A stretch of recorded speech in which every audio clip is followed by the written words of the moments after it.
नमस्कार, आप देख रहे हैं सबसे बड़ा सवाल। आपके साथ मैं हूं अखिलेश आनंद। राम मंदिर का मसला भले ही देश की सबसे बड़ी अदालत में लंबित हो, इस पर राजनीति करने का सिलसिला नहीं थम रहा। 15 अप्रैल यानी रामनवमी के दिन से वीएचपी ने 7 दिवसीय राम महोत्सव आयोजित करने का फैसला किया है। इस दौरान भगवान राम की गांव-गांव में पूजा की जाएगी और कई गांव में राम मंदिर का निर्माण भी किया जाएगा। उधर बीजेपी के नेता सुब्रमण्यम स्वामी भी इन दिनों लगातार राम मंदिर राग अलाप रहे हैं। उन्होंने कहा कि अयोध्या में साल के अंत से पहले राम मंदिर निर्माण का काम शुरू हो जाएगा। स्वामी ने यह उम्मीद जताई कि अगस्त या सितंबर तक फैसला आ जाएगा और मुस्लिम हिंदू समुदायों की आपसी सहमति से मंदिर निर्माण किया जाएगा। आज का सबसे बड़ा सवाल है, जैसा कि सुब्रमण्यम स्वामी ने कहा है, कि आखिर रोज सुनवाई कर अयोध्या विवाद निपटाने में हर्ष क्या है? क्या बीजेपी के इशारे पर राम मंदिर मुद्दे को हवा दी जा रही है? और सवाल यह भी, 1.25 लाख गांव में राम महोत्सव आस्था है या सियासी स्टंट?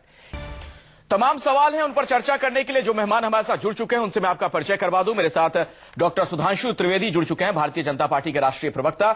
अखिलेश प्रताप सिंह जी, कांग्रेस के प्रवक्ता और वरिष्ठ नेता हमारे साथ मौजूद हैं। विनोद बंसल साहब हैं, विश्व हिंदू परिषद के प्रवक्ता, हमारे साथ जुड़ चुके हैं स्टूडियो में। अबू आजमी साहब, समाजवादी पार्टी के वरिष्ठ नेता, भी हमारे साथ मौजूद हैं। आप तमाम मेहमानों का बहुत बहुत स्वागत है हमारे इस कार्यक्रम में। और पहला सवाल डॉक्टर सुधांशु त्रिवेदी जी आपसे ही है कि बीजेपी के इशारे पर यह सब कुछ कर रहे हैं सुब्रमण्यम स्वामी। देखिए, ये बात बहुत आश्चर्यजनक है कि यदि कोई भी विषय श्री राम जन्मभूमि से संदर्भ में आता है और उसके ऊपर कोई भी व्यक्ति क्रिया प्रतिक्रिया करता है तो इसमें भाजपा के इशारे की कहां बात है? नहीं, आपकी पार्टी के नेता नहीं है सर। भव्य मंदिर बनना चाहिए। सुब्रमण्यम स्वामी जी क्या आपके पार्टी के नेता नहीं है? अरे मेरी बात तो पूरी होने दीजिए। वहां पर भव्य श्री राम मंदिर बने, यह देश की जन जन की आकांक्षा और भारतीय जनता पार्टी की भी हार्दिक इच्छा है। इसलिए यदि उस इच्छा के बारे में कोई भी व्यक्ति कोई कार्य करता है तो क्या समस्या है? और अभी आज की डेट में वहां वैधानिक स्थिति क्या है? उस स्थल को 30 सितंबर 2010 के जजमेंट में उच्च न्यायालय ने श्री राम जन्मभूमि माना है। न्यायालय के आदेश से वहां रामलला विराजमान है, न्यायालय के आदेश से वहां पूजा अर्चना चल रही है। तो आज वैधानिक स्थिति यह है कि वहां पर मंदिर है। नहीं, उस मंदिर को भव्य स्वरूप मिले जी, इसके लिए कोई व्यक्ति बात कर रहा है, इसमें समस्या की बात जी। लेकिन जो अति सक्रिय हो गए हैं, एक मिनट सुनिए तो, मेरा सवाल सुन लीजिए सर। अचानक से बहुत सक्रिय हो गए हैं सुब्रमण्यम स्वामी, जिस तरह से ये सब बयान देने लगे हैं कि आप 4000 के करीब मस्जिद रख लो, 3 मंदिर हमें दे दो। इन बयानों का आखिर क्या मतलब है कि ऐसे वक्त में जबकि ये पूरा मसला देश की सबसे बड़ी अदालत में लंबित है? देखिए, वहां पर कोई ना कोई गतिविधि हर वर्ष चलती रहती है। याद करिए, जब 2013 में कुंभ मेला था, वहां पे जब धर्म संसद ने बात आई तो आप लोगों ने कहा अचानक सक्रिय हो गए। 2012 में वहां 84 कोसी परिक्रमा की बात आई, तब आप लोगों को लगा कि अचानक सक्रिय हो गए। ऐसा नहीं है, वहां वर्षानुवर्ष कोई ना कोई कार्य चलता रहता है और उससे संबंधित कोई ना कोई कार्यक्रम चलते रहते हैं। उस कार्यक्रम को जब आप पिछली श्रृंखला से अलग करके देखते हैं तो आपको लगता है सक्रिय, वरना तो वो स्वाभाविक रूप से बहुत सारे कार्यक्रमों की श्रृंखला। अखिलेश प्रताप सिंह जी, इसका यह मतलब निकाला जाए कि इन सब के पीछे कोई हिडन एजेंडा नहीं है बीजेपी का, सब कुछ स्वाभाविक है?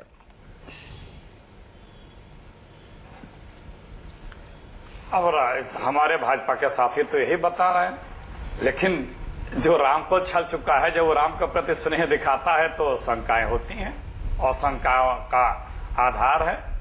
वास्तव में है क्या कि बीजेपी के पास आज मुद्दे क्या हैं? सरकार पे बहस कर नहीं सकते, सरकार के कामकाज पे बहस कर नहीं सकते, देश की अर्थव्यवस्था, सुरक्षा, नौकरी, जो वादे इन्होंने बोले थे, काले धन अच्छे दिन से लगाए, उसका कभी जिक्र कर नहीं सकते हैं क्योंकि फ्लॉप है। आज बोझ है इस देश पे, मात्र 2 साल से कम सरकार है, लेकिन बोझ है। आज चुनाव हो तो ये 10-20 सीट भी नहीं पा सकते हैं, तो बहस किस पे करेंगे? मुद्दे ढूंढ रहे हैं। तो राम को एक बार आपने भावनात्मक रूप से छला था, अच्छा, लेकिन बार बार नहीं छल पाएंगे राम को आप। हाँ। ऐसा मत समझिए कि आप राम को छलते रहेंगे और ये देश की जनता, मतलब हाँ, ये कह रहे हैं अखिलेश जी कि काठ की हांडी बार बार नहीं चढ़ने दे सकता है। अखिलेश प्रताप सिंह जी की बात का मतलब ये कि काठ की हांडी बार बार नहीं चढ़ने वाली है। अखिलेश जी की बात कुछ राजनेताओं पर इशारा है। बेसिकली मैं बड़ा स्पष्ट कर दूं, विश्व हिंदू परिषद का स्पष्ट मत है कि रामलला विराजमान जहां पर अभी हैं वहीं पर मंदिर बनेगा। मंदिर था, मंदिर है, ये कोर्ट ने भी स्वीकार किया। और दूसरी बात अखिलेश जी, ये बताऊं आपको कि उन्होंने, कोर्ट ने ये भी कहा कि जो 6 दिसंबर 1992 को जिस कलंक को बाबरी ढांचे को हमने ढाया था, उस बाबरी ढांचे के बारे में भी कोर्ट ने बड़ा स्पष्ट तौर पर कहा है कि इस्लामिक मान्यताओं के अनुसार वो किसी प्रकार से मस्जिद नहीं थी, कोई इस्लामिक मोन्यूमेंट भी नहीं था। तो ऐसी सब परिस्थिति में सर, जब तक फाइनल वहां से जजमेंट ना आ जाए, निर्णय ना आ जाए, देश की सबसे बड़ी अदालत में मसला है, आप लोग अपने अपने तरीके से उसको इंटरप्रेट क्यों करने लगते हैं? भैया जजमेंट फाइनल था, जजमेंट इलाहाबाद हाईकोर्ट के फाइनल जजमेंट में कोई सुप्रीम कोर्ट में मामला पेंडिंग नहीं है आपके मुताबिक? सुनो तो सही, सुप्रीम कोर्ट में सिर्फ एक बात पेंडिंग है कि वो जो जजमेंट में लास्ट में जो कोर्ट ने जमीन के 3 टुकड़े कर दिए थे वो गलत था। स्वयं सुप्रीम कोर्ट ने भी कहा था कि जो चीज किसी ने मांगी नहीं वो आप उसको दे कैसे सकते हो, तो वो करेक्शन मात्र सुप्रीम कोर्ट ने करना है। बाकी फैक्चुअल मैटर पे सारा डिस्कशन हो चुका है, सारे डिबेट हो चुकी है, साइंटिफिक एक्सकवेशन हो चुका है, जापानी राडार टेक्निक से उसका सर्वे हो चुका है और उसकी खुदाई करके एएसआई ने अपनी रिपोर्ट सबमिट कर दी है जो कोर्ट ने एडमिट की है। तीनों जजों ने एक मत से माना है कि वो राम जन्मभूमि है, राम जन्मभूमि है, मंदिर रहेगा, मंदिर था, रहेगा। अबू आजमी साहब, अब प्रश्न एक आता है इसमें, देखिए फैसला नहीं आया है, देखिए बंसल साहब आप उसको अपने तरीके से इंटरप्रेट करके, मैं इसीलिए कह रहा हूं कोई फाइनल जजमेंट अभी नहीं है। मैं इसी बात को कह रहा हूं, बस छोटी सी बात मैं और ऐड करना चाहता हूं इसमें कि देखिए फैसला तो कोर्ट ने अभी तक करने में 60 साल तो लगा दिए उच्च न्यायालय ने। अभी सुप्रीम कोर्ट में 5 साल 3 महीने और 11 दिन आज हो गए हैं, इसके बावजूद भी अभी तक वहां पे बेंच का गठन नहीं हुआ। तो आप हमारा निर्णय दे देंगे बंसल साहब, देश की सबसे बड़ी अदालत में अगर मसला है तो आपकी आस्था होनी चाहिए अदालत में। हमारा ये कहना है कि अदालत का टाइम ना खराब किया जाए, संसदीय कानून के माध्यम से ये सभी राजनेता मिलकर के संसद में सुधांशु त्रिवेदी जी से कहिए और कानून बनाए। सुधांशु त्रिवेदी जी से कहिए। मैं अकेले सुधांशु से क्यों कहूंगा, मैं सरकार में वही है ना, सरकार में वो कहिए आप। मैं कहता हूं अखिलेश जी भी राम भक्त हैं, ये कई बार कह चुके हैं इस बात को कि मैं राम भक्त हूं, राम मंदिर चाहता हूं, राम मंदिर बनना चाहिए। तो मैं कहता हूं अबू आजमी जी भी, अखिलेश प्रताप सिंह जी और ये अपने बीजेपी वाले भी सभी लोग मिलकर के या तो ये कहें कि राम मंदिर नहीं चाहते, सुधांशु त्रिवेदी जी, तो सुधांशु त्रिवेदी जी एक मंदिर बनाए। अबू आजमी साहब मैं आपके पास आऊंगा, लेकिन सुधांशु त्रिवेदी जी क्या आप बंसल साहब की बात से इत्तेफाक रखते हैं, अदालत से अलग कोई मसला ये हल होना चाहिए, कानून बनना चाहिए? देखिए मैं बंसल साहब की बात का भी जवाब देता हूं, उससे पहले अखिलेश जी की बात का जवाब दे दूं। उन्होंने कहा था ना कि हमारी सरकार बोझ हो गई है, तो मैं कहना चाहता हूं अभी 4 दिन पहले वर्ल्ड बैंक का ग्लोबल इकोनॉमिक प्रोजेक्शन आया है जिसके हिसाब से 2016 में भारत दुनिया में एफडीआई के लिए सबसे बड़ा आकर्षण केंद्र होगा।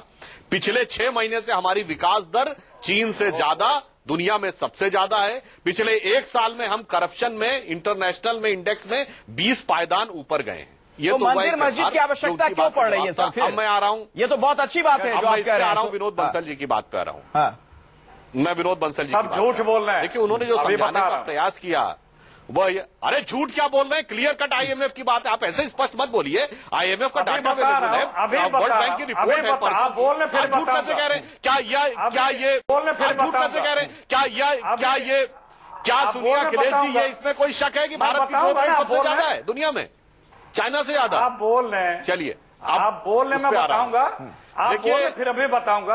आप सुनिए, विनोद बंसल जी की बात के ऊपर मैं बोल रहा हूं। हाँ चलिए जल्दी छोटे में। हाँ, वो जो उन्होंने जो बताने का प्रयास किया, जो 30 सितंबर का जजमेंट है ना, उसने ये माना है कि जो सेंट्रल डोम था उसके नीचे जो गर्भगृह है वहां राम जन्मभूमि है, ये आर्कियोलॉजिकल सर्वे एक्सकवेशन से प्रूव हो गया। इसमें कोई विवाद नहीं हुआ है। अब जो सुप्रीम कोर्ट में केस गया है वो ये है कि 1/3 जमीन जो हिस्सा बांटा गया वो बटे या टोटल किसी एक के पक्ष में आए। राम जन्मभूमि रहते हुए, यानी अब विषय समझिए, राम जन्मभूमि है या स्थापित हो गया है, मगर अब उसका जो अधिकार है वो न्यास के पास रहेगा, निर्मोही अखाड़ा के पास तो रहेगा क्या या सुन्नी वक्फ बोर्ड के पास रहेगा? तो सुधांशु जी, नहीं एक मिनट सुधांशु जी, क्या अदालत से अलग ये मसला सॉल्व हो सकता है? बंसल साहब जो चाह रहे हैं कि सरकार कोई रास्ता निकाले। अरे भाई बात तो सुनिए ना, मेरा वाक्य पूरा होने दीजिए, आपका उत्तर खुद मिल जाएगा अखिलेश जी। हाँ, मैं ये कहना चाह रहा हूं, निर्णय किसी के भी पक्ष में आ जाए, यदि निर्मोही अखाड़े के पक्ष में आ गया तो अलग बात है। यदि मान लीजिए वक्फ बोर्ड के पक्ष में आ जाता है तो क्या वो स्थान जहां सिद्ध हो चुका है, जजमेंट पता है, उसका तो क्लेम ही रिजेक्ट हो गया था। बंसल साहब को पहले ही जजमेंट पता है, कह रहे हैं निर्णय आई नहीं सकता। हाईकोर्ट ने रिजेक्ट कर दिया। हाँ सुधांशु जी, अरे भाई मैं बात पूरी कर लूं तो अगर वहां पर यह सिद्ध होने के बाद कि वहां राम जन्मभूमि थी, वहां पर यदि मस्जिद बनाने का निर्णय होगा तो वो उनकी धार्मिक मान्यताओं के अनुसार सही होगा या नहीं, अबू आजमी साहब सामाजिक दृष्टि से सही होगा या नहीं, तो अंततः इसका समाधान तो मिल बैठ के ही निकालना पड़ेगा। ठीक है अबू आजमी साहब, ये मेरा कहना है। अबू आजमी साहब, आप समाजवादी पार्टी के नेता हैं। सुब्रमण्यम स्वामी ने एक और महत्वपूर्ण बात कही है। उन्होंने कहा है कि मुलायम सिंह मेरे पुराने दोस्त हैं और मुलायम सच में हनुमान के भक्त हैं लेकिन वोट के लिए सारा ड्रामा कर रहे हैं। नहीं, ये सारा ड्रामा बीजेपी के लोग कर रहे हैं, आरएसएस के लोग कर रहे हैं।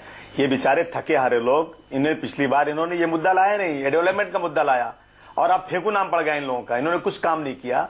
अब फिर इलेक्शन आ रहा है, यूपी के इलेक्शन पर इनकी नजर है, तो ये बार बार राम के नाम को बनाने की कोशिश कर रहे हैं। याद रखिए, राम किसी की मस्जिद को तोड़ के मंदिर बनाने वाले इंसान के साथ कभी नहीं रह सकते। राम ने कभी किसी को तोड़ा नहीं है, राम ने जोड़ा है हमेशा से। और तोड़ने का काम बाबर कर सकता है, हुमायूं कर सकता है, औरंगजेब कर सकता है, इस्लामिक इन्वेडर्स कर सकते हैं, लोगों ने राम के नाम को कर सकते हैं। सुनने की कोशिश कीजिए। राम का भी तोड़ने का काम नहीं करते, मौजूद है। आप लोग राम के नाम को बेच के थक चुके हैं। राम का भी तोड़ने का काम नहीं करते, हिंदू ने कभी हथियार उठाया है अनावश्यक रूप से। एक ही रास्ता है। लेकिन एक बता दूं आपको मैं, पिछले 487 वर्षों में हमने 76 युद्धों में 3 लाख लोगों का बलिदान दिया है और 60 साल की कानूनी बैटल के बाद में 30 सितंबर 2010 अरे आप कितना बलिदान भी देंगे? 5 साल बाबरी मस्जिद वहां थी और अभी तक बाबरी मस्जिद है उस दर्द को और संजोए बैठे हैं। इंशाअल्लाह ताला कोर्ट का फैसला भी यही आएगा।